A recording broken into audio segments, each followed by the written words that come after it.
So now it's time in our service to prepare in mind, body, and spirit for today's service.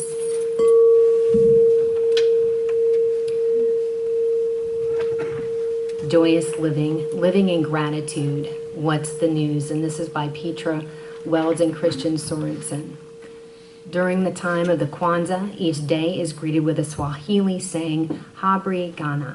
What's the news? Imagine if you started each morning by checking in with spirit and your answer came through the veil of the 7 principles of the Kwanzaa. Kwanzaa has its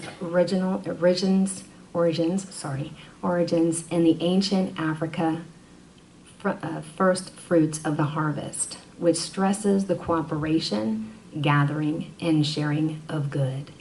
Envision your life if you started each day with your first harvest of thought coming directly from spirit. So if you can just take those words into that inner space for a few minutes.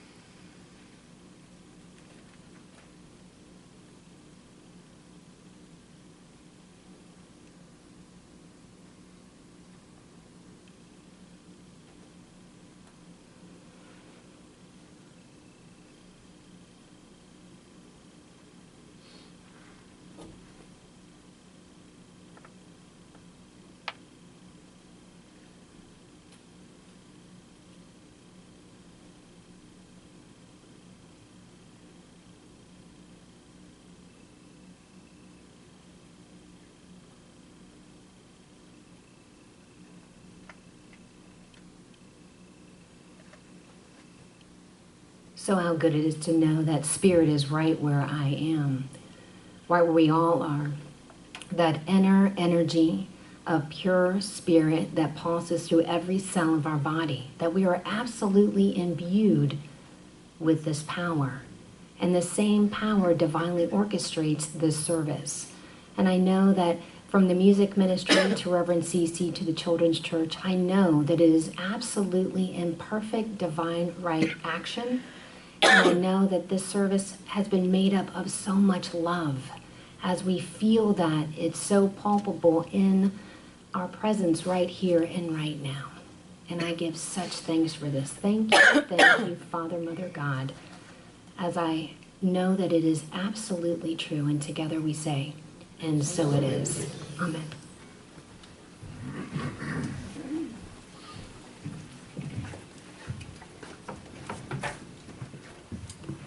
The poltergeists have shifted. Woohoo! So we'll just see what happens next, right? Maybe the lights will all start to flash or something. We are in the middle of Kwanzaa. It is a 7-day celebration that was crafted through the lens of the African American culture, but it's about the principles of a good life. And I don't think I've ever spoken about Kwanzaa in the past because I felt uncomfortable. I never wanted to be seen as misappropriating a holiday or taking advantage of a celebration created by and for a group of which I am not a part. So I want to say this, and I don't know who wrote it, but I find it utterly beautiful. Our first task in approaching another people, another culture, is to take off our shoes, for the place we are approaching is holy, else we find ourselves treading on another's dream. More serious still, we may forget that God was there before our arrival. I love that. So in that spirit, I started to look into the Kwanzaa celebration because I had a feeling I would find God there in a big way, and I did. So I want to talk about it a little bit today so that if you don't already know about it, you can glean some of the wisdom that's there. It's wisdom for all of us to live by, I think. It's an amazing view on life. The word Kwanzaa, as the reading referred to, comes from the Swahili for the first fruits of the harvest. It's an acknowledgement of harvest celebrations which have been been going on since humankind was around, because the earth is what gives us life, and it's an acknowledgement of that truth. It came out of the whirlwind of social change of the 60s as a sort of way to restore some of the African cultural heritage that was stripped away by centuries of slave trade. And right now we're in another huge whirlwind of social change. And the outcome of this whirlwind is going to be so much bigger and so much more encompassing and so much more lasting, because so many more of us are aware of where the change needs to happen. Here. This is where it has to happen first, right? Inside each one of us. I think we can build on earlier changes to really fulfill that vision that we have declared as ours as an organization, to create a world that works for everyone, for all life. And these principles of Kwanzaa cut across boundaries, any kind of boundaries, because when they're practiced, they benefit everybody. They benefit the person practicing them and everyone who's near. The founder of Kwanzaa, Dr. Malona Karenga, wrote that it is a time of appreciative remembrance of our ancestors, great and ordinary, of the models of human excellence and achievement and possibility that they offer, and of the enduring legacy of the good they left in the world. It's also a time of sustained reflection, he said, on how we understand and live our lives, and engage the critical issues confronting our community, our society, and the whole world. It's a time of recommitment to uphold certain cultural and moral and ethical values that ground us and guide us in our daily lives. And he said that it is a time to follow and hold fast. I love this. To hold fast to the ancient African ethical mandate to constantly bring good in the world and not let any good be lost. I love that. How often do we think about that? Am I not only bringing good into the world, but am I nurturing and sustaining the good that's already here? What a concept. It is this profound concern with the well-being of the natural world and everything that springs out of that natural world, meaning all of us and all of life, and trees and rocks and plants, as well as animals and human beings. As I started to look into this, I realized that the Kwanzaa principles and celebration is a really highly evolved way to handle this transition between the end of one growing season and the beginning of another, the end of one year and the beginning of a new, the inwardness on the one hand, combined with the outward celebration of family and community and friends. It's a time to grow ourselves as well as our society. It has a whole lot to teach us, I think. It's about living in the solution, and I love that. The celebration itself focuses on 7 principles that honor and commemorate African heritage and also celebrate community and culture and family. And what they are is wisdom principles. They are principles of deep distilled wisdom applicable to anyone, I think. The traditional Kwanzaa greeting, habari gani, what's the news, is responded to with the principle of the day. And the first principle is unity, which is something we talk a lot about here. Unity of family, friends, community, and world, and universe. The unity of everything. The unity of community first. We're all members of a whole bunch of communities. And how do we look at the community? Do we see ourselves as like a particle in a collection of particles? Or do we see our community as a whole, as a unit, as a single unit that nurtures us and that we in turn nurture?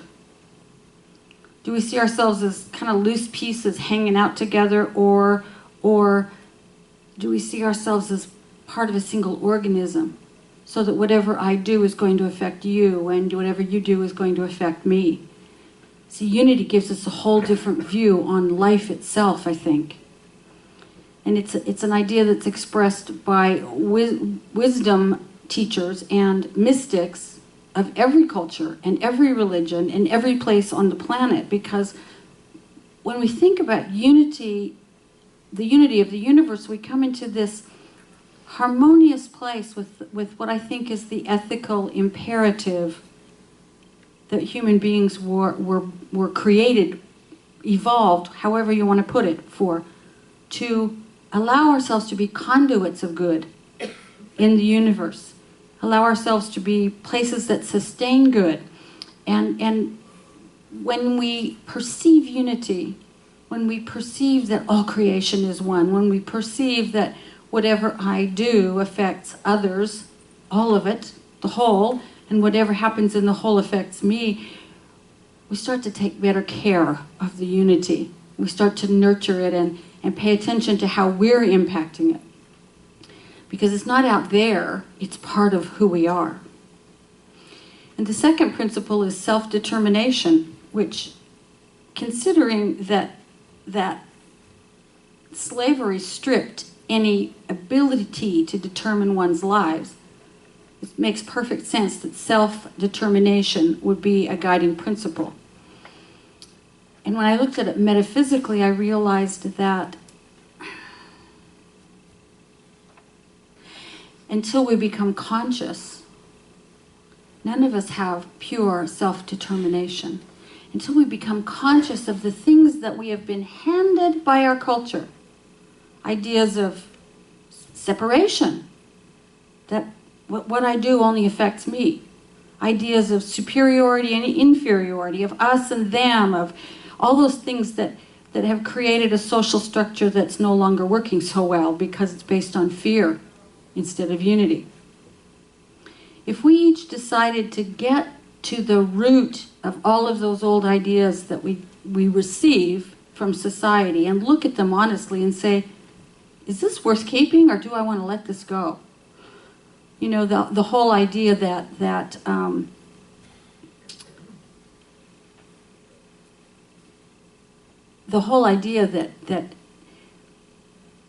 I have to do everything by myself is an idea that I have looked at, I'm still looking at, I'm holding it in my hand going, this is crazy, because I don't do anything by myself. I don't get to work by myself because somebody else built those roads. We all contributed to them, but I don't cook for myself because some people brought those groceries to the place where I could get them. Somebody planted the seeds for them. I mean, we are all so intertwined, it's just amazing. And I have to look at that and remember it and base the way I approach the world on that instead of on, you know, it's pull yourself up by your own bootstraps, girl. Because, you know, I grew up in the West and everybody's a cowboy out there. We're all used to, you know, doing it for ourselves. And it's crazy. It's crazy because when I need help and I ask for it, everything is better. And when someone asks me for help and I respond and give it, everything is better. I feel like I've done a good thing and it makes the task easier. Isn't that why we're here? To make life easier for each other? I think so. I think that's one of the reasons we're here. You know, I talked a couple of weeks ago about waking up to privilege, white privilege. I think that if every one of us became aware of the privilege that society accords us simply because we had the draw of the cards was we were born white. If we each made a conscious effort to look at that and realize that it's not so useful, and that what we really want is to create a society where nobody's privileged, we would be creating that world, because culture is what we agree it is, right? We all agree that it is a certain way. And if we were to agree that it really ought to be that we all stand, regardless of our height, our heads are all level, right? That nobody gets an extra leg up simply because of the luck of the genetic draw. I think that's one of those ideas that we have to pull up and look at, because culture is what we agree on. So if we all agreed that every single person had the right to self-determination and an adequate supply of the things necessary to make it possible, food, water, shelter, clothing, the basic needs are met so that we can eradicate the idea of privilege, we create a culture where self-determination is available to everyone. That's a world I'd like to live in. I'd like to live in that world so that I could see everyone's ability to bring forth their unique gift, given every possible opportunity, no matter what. No matter if they're physically ill, or mentally ill, or not as educated, or whatever it might be, that everyone has the right to determine their gift and give it. I'd like to live in that world. And the third principle is collective work and responsibility, which means working together to create a world that works for everyone, for all life. Working together. There's a wonderful concept I've spoken on probably once a year in the 10 years I've been here. Ubuntu. I am human because you are human. Desmond Tutu did a beautiful, beautiful exposition of this idea that just made me, that really shifted something in me. When we're faced with a decision that involves wealth on the one hand and the health of a human being on the other, Ubuntu says you choose the human being. Makes sense, doesn't it? I mean, what is it really at root that's the most important thing, is how those people who are part of us, which is everyone, how are they doing? Do they have what they need to make their own self-determination? Do I have what I need to be self-determining? From the viewpoint of consciousness, Ubuntu means that when I see a problem, I know that the problem doesn't exist out there. The problem exists in my consciousness. My consciousness, every person I encounter and every experience I have is a mirror for me of what's going on in my consciousness. So that society is a mirror of our collective consciousness. And when we change our individual consciousness, the collective changes and society changes. That's the only way society changes. Remember, people used to think the earth was flat and if you sailed far enough, you'd fall off. When enough people realized that was not true, everything changed. We started realizing that you could keep sailing around and around and around and around forever. That's the only way it changes. So that when we begin to see that our existence is relational, what we do to another, we do to ourselves. What happens to another happens to us too. Things shift. They start to shift dramatically. Every year, Dr. Karenga writes a Kwanzaa message, and his 2012 message said, "Central to these principles is the hearing and response to the voice and needs of the vulnerable, the ill and elderly, the widow and orphan, the poor, the prisoner, the troubled teen, the suffering and oppressed, the grieving, and those grasping desperately for a different and more rewarding way to assert themselves in the world." I know every one of those groups of people, and you probably do too. So how is it that we can, in consciousness and in deed and in word, lift them up to some place where they've got a more sure footing? You know, it goes even beyond that. It goes to this responding to the call of the earth and realizing that only so long can we continue to plunder and deplete what the world offers us as the source of our life. How do we, Dr. Karenga put it beautifully, he said, we must dare to practice the ancient ethical obligation to heal, repair, remake, and renew the world, making it more beautiful and beneficial than we inherited it. I love that. How can I make this world more beautiful and more beneficial than when I walked into it? And the next three principles of Kwanzaa weave themselves together into this larger picture, I think. Cooperative economics, the purpose of building and developing community, and creativity that is used to leave everything more beautiful and more beneficial than when we found it.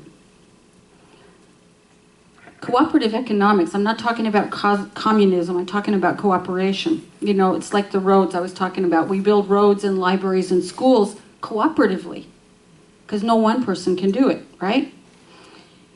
Young adults, it's amazing. I speak to a lot of young adults, and they live in cooperative housing. They don't want to own a house themselves. So a group of them gets together, buys a house, and makes joint decisions about how they're going to run their community life. Because it's just too much hassle. It's just too expensive to own a home individually or to rent an apartment. I know a couple of them who actually own cars in groups too. And they have little schedules because not everybody needs the car 24/7. And so they drive it and leave it at appropriate points for other people in their little ownership group to pick up. Makes sense, right? That way they can drive a reliable car and not go broke doing it.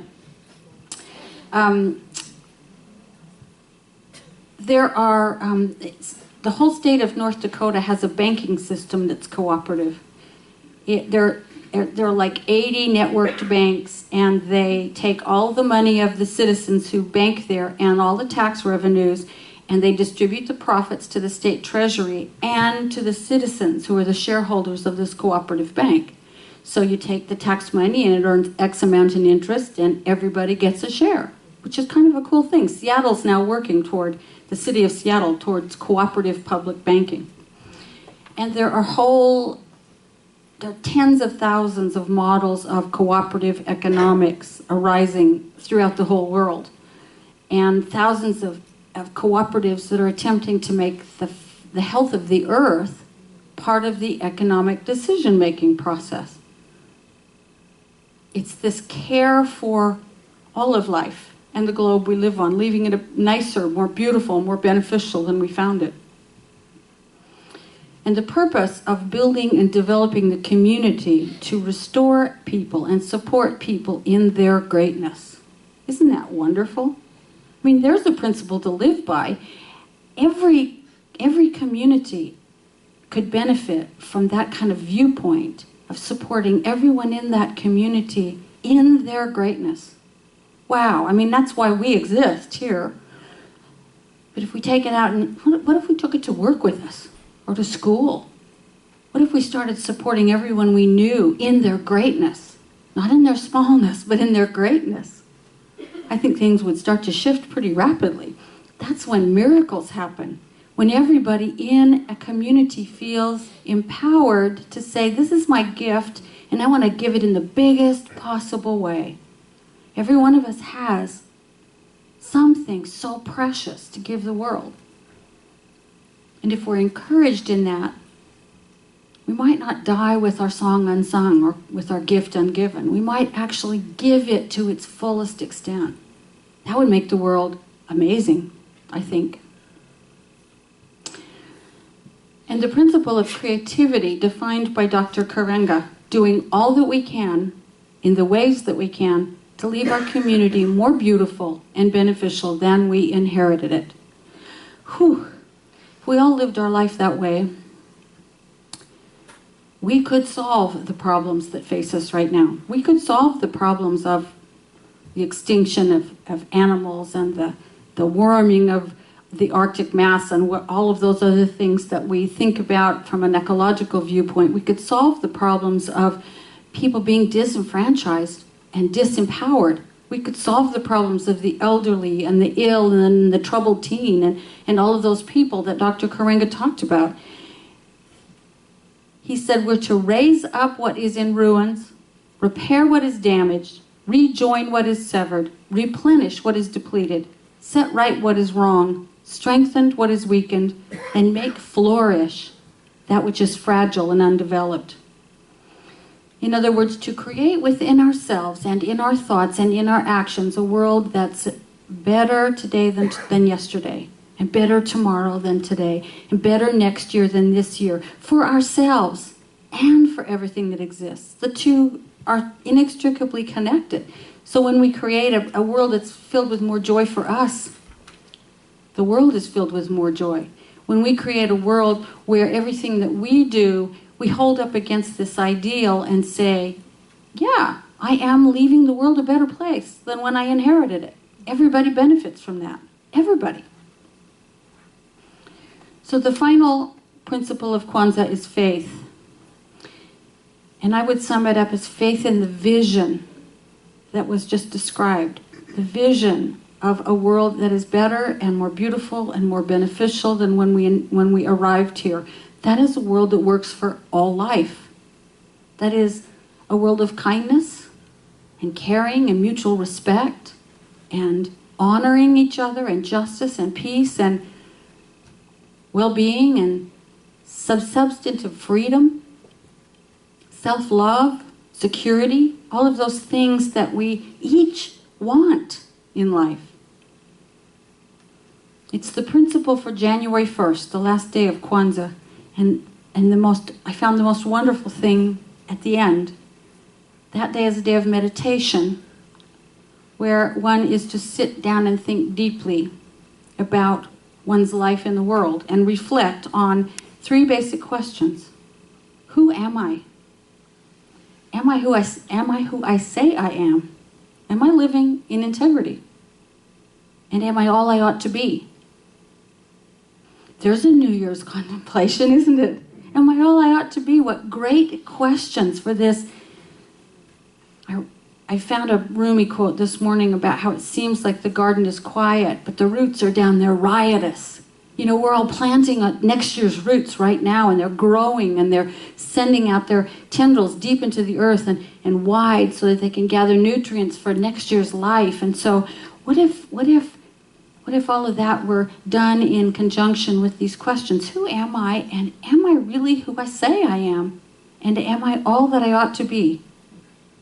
Then I think next year would be different for us, for every one of us, and for all of us together. So, Habari Gani, what's the news? The answer is to respond with the principle of the day. For that entire day, the principle stays in consciousness. And for the entire week, these principles stay in consciousness, and they shape the answer to these 3 questions. What if every one of us answered those questions with passion and integrity and joy and excitement and love for ourselves and love for all creation? What would happen? We would create a world that worked for everyone. We would create a consciousness that would give birth to that world. We would sink the roots of that world now so that it can send up shoots and flowers and blooms and fruit for everyone. So it is with great respect and gratitude for these principles of wisdom that I invite you to think about them and check in with yourself and check in with Spirit every morning through the lens of these principles of wisdom. Let your first fruits be the thoughts that come in those moments. And then let your day be one of living in the solution.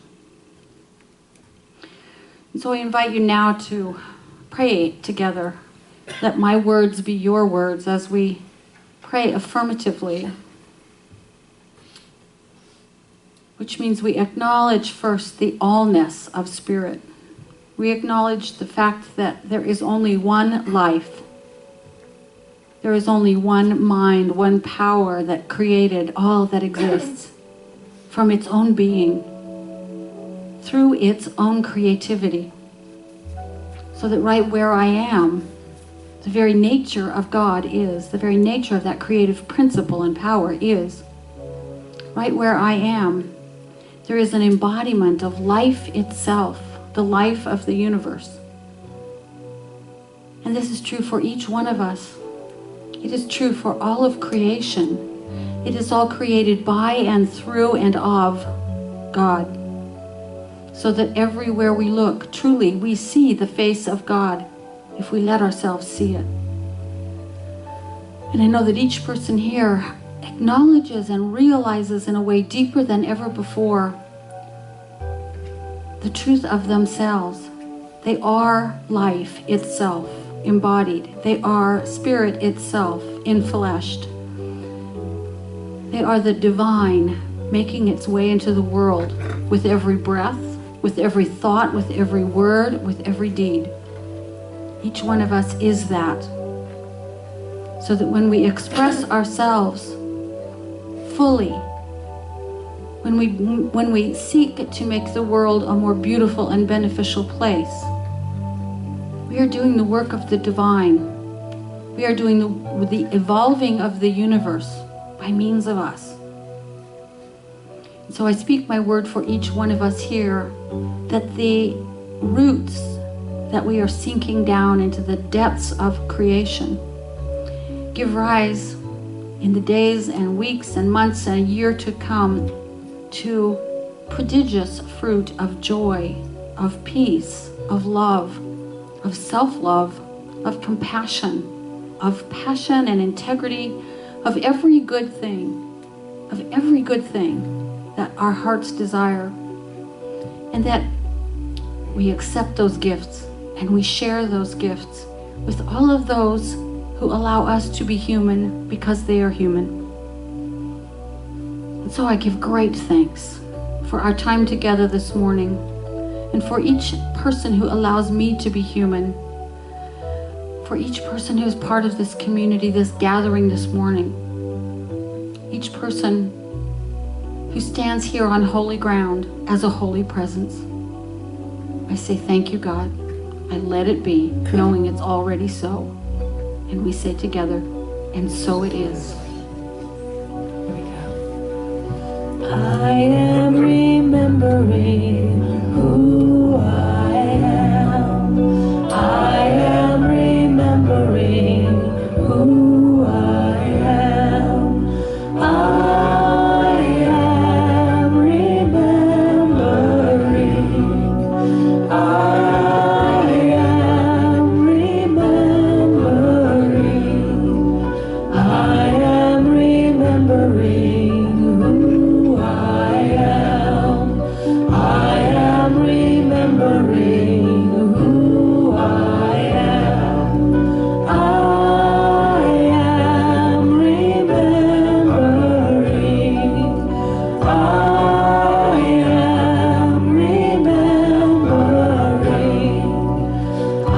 am remembering. I am remembering who I am. I am remembering who I am.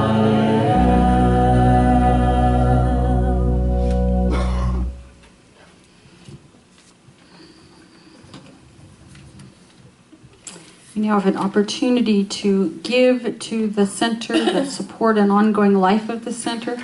But more than that, it's an invitation just to take a moment to be grateful, to think about all of your blessings, your beloved family and friends, your life, the creative power that you are in the world, all that you are, all that you give from. Just take a moment and be grateful for all of those blessings. And as the basket passes you, whether you're giving or not, please give it a little blessing of abundance and prosperity for this whole community, so that we can continue to do our work in growing ways, in growing people.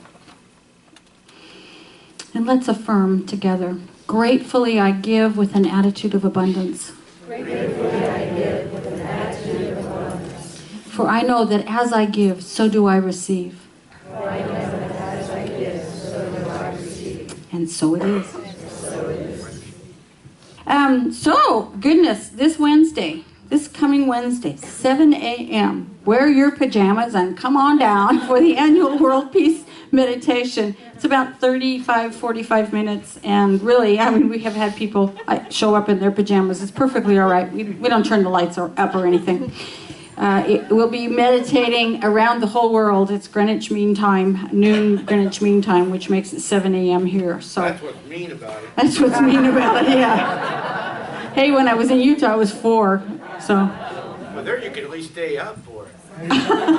No, I couldn't. I'm one of those, it's 9 o'clock, I'm turning into a pumpkin, people. And next Sunday, January 4th, right after the service, is our annual New Year's feast. Kenny and Kathy make roast pork, and I make black-eyed peas for the vegans and vegetarians, and you're welcome to bring a side dish to go along with that. There's sign-up sheets on the bulletin board in the hallway. It's a great way to start the new year with all of those good luck foods and a whole bunch of good fellowship. So plan on sticking around after church next Sunday after service. And also, just to warn you, beginning next Sunday, the whole service is going to be new. So just so you're prepared. You won't wander in and go, what are they doing? It's going to be different. We've switched it up. Change is good. Change is good. That's right.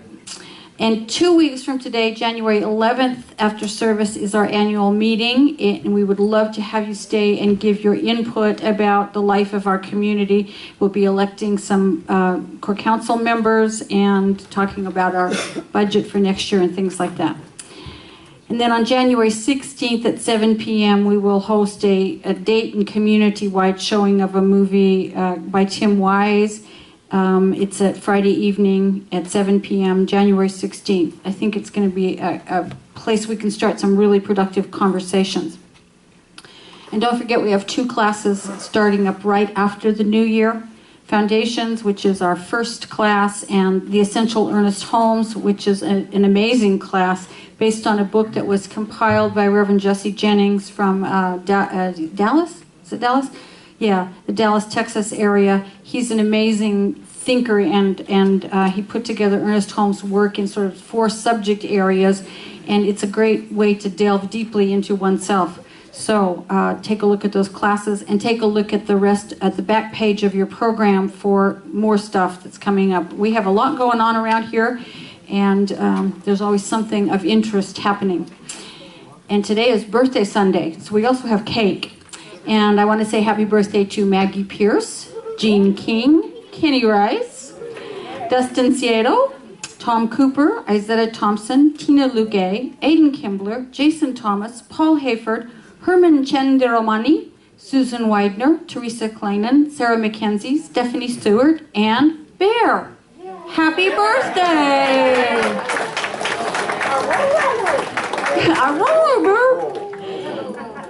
So be sure and join us in the social hall for cake, and I don't know what else is in there, but there's always something to eat in there right after we finish up here. If there's anything in your life that you would like prayer for that maybe just isn't going, you can't quite see your way through it, or if you just want prayer for more of the good that you're already experiencing, the practitioners offer for you after service what we call a 1-minute miracle. Any of the people with the shawl on they're professional prayer practitioners, and they study and work in their own consciousness for a long time to be able to see the truth through the illusion that surrounds it. So take advantage of that after the service. All you have to do is walk up and say, I'd like prayer, and they know what to do from there. You can also leave a written prayer request in the prayer chest back by the door if that works better for you. But we believe in the power of prayer around here because we've seen it work miracles in our lives. So take advantage of that. So let's do our closing affirmation. And after that, I trust in God as our closing song. So stand up and know with me. There is a song of the universe and I sing it. There's a song in the universe and I sing it. There is a hymn of praise and I praise it. There is a hymn of praise and I praise it. There is a life of joy and I live it. There is a life of joy and I live it. And so it is. So it is. Have a wonderful New Year, everybody. 1, 2.